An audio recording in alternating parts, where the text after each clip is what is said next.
You ready? Okay. What a,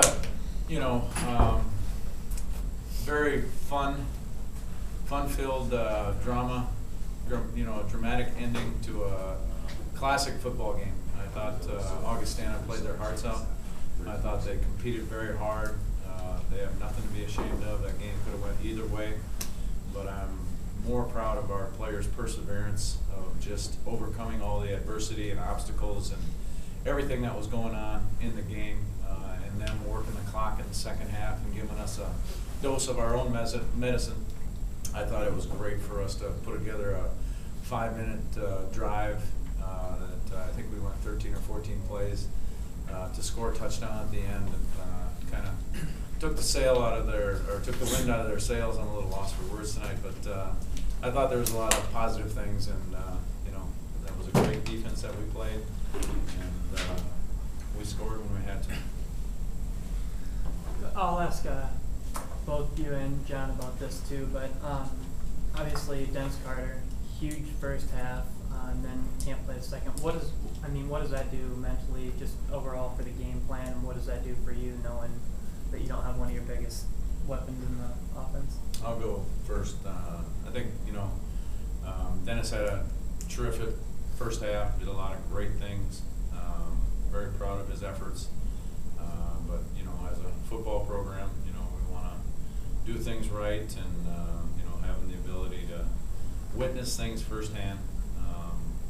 We have to move forward with tough decisions, and that's why we're in the position we are, and we want to run a first-class program and do things first class. And it doesn't mean that he wasn't.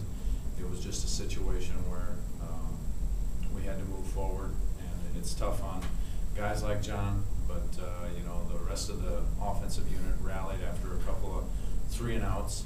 I thought that they overcame the adversity and the toughness of the situation, and Coach Keene did a phenomenal job. All I was thinking on the whole drive, this is why we hired him.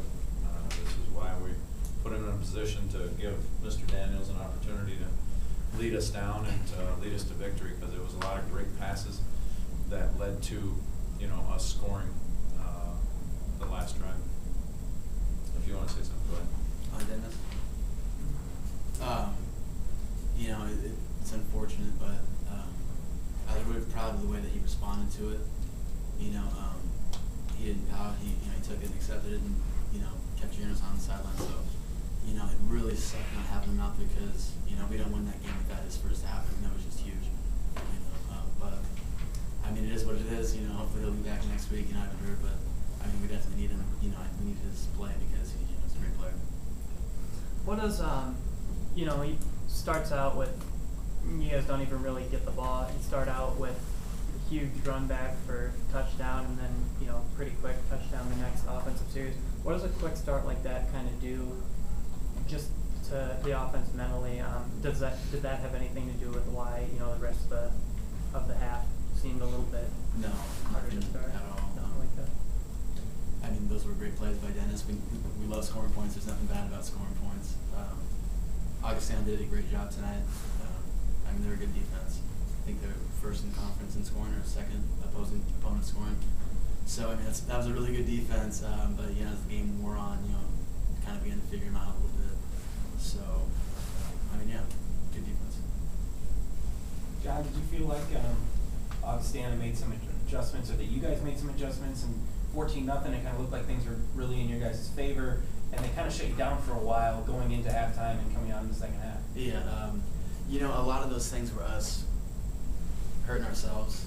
We got a young offense, so the cameras and the championship online kind of felt like where people were kind of freaking out a little bit, and you couldn't really hear calls. And when we've done this stuff weeks before, the same thing. There's nothing different.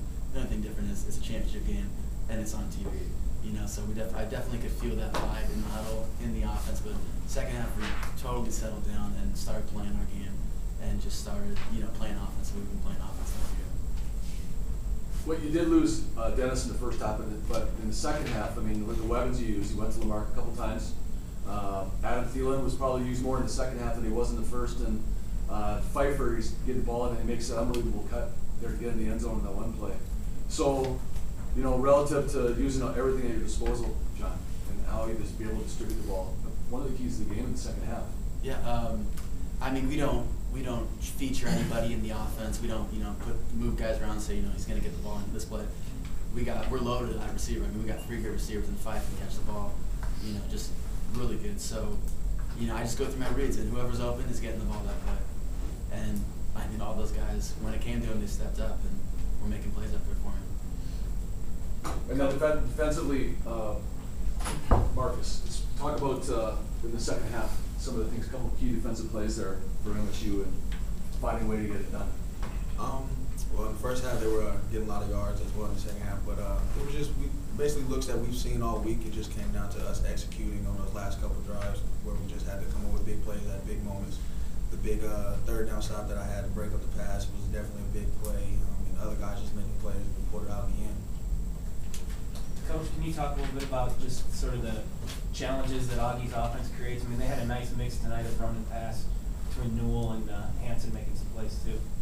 Yeah, on tape, their tailback is just very explosive, and I told the defensive staff yesterday or today, one of the 2 days, that I had a chance to finally catch up on watching tape, and I told those guys, I said, you better watch out, that kid is exceptionally fast, and he's going to be tough to tackle, and we need to put our guys in the best position that we can to make plays. And I will admit we did miss a few tackles, but there was no tackle more important than Torrey Garrett's tackle when he broke away and cut back to our sidelines, and Torrey wrestles him out of bounds. We then go 3 and out after that, force the field goal, where he could have easily scored on that, and Torrey saved.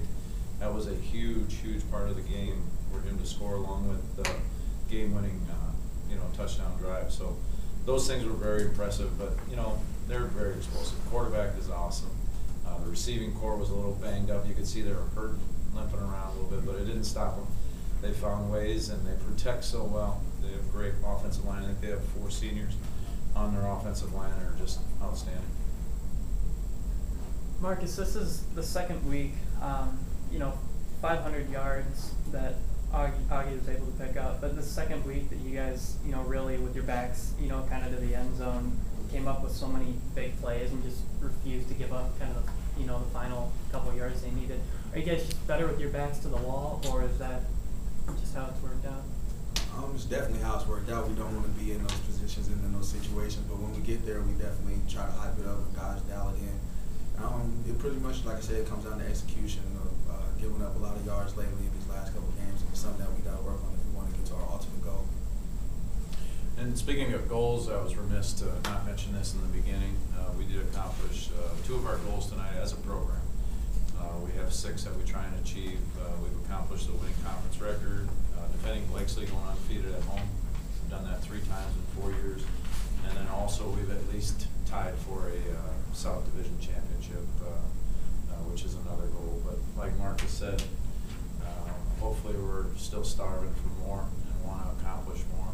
But I'm very proud of these young men and everything that they've accomplished to date. And we're going to enjoy this, and we'll move forward tomorrow and focus on Southwest State. Okay, one more question before we're done. Okay, I want to make note of the attendance on the stat sheet. Is the numbers are transferable. It's 37-31 on attendance officially. Okay, thanks very much. Appreciate the coverage. Chad Kerr asked if you call him. Wants me to call him? I want you to call him. Okay. Will do.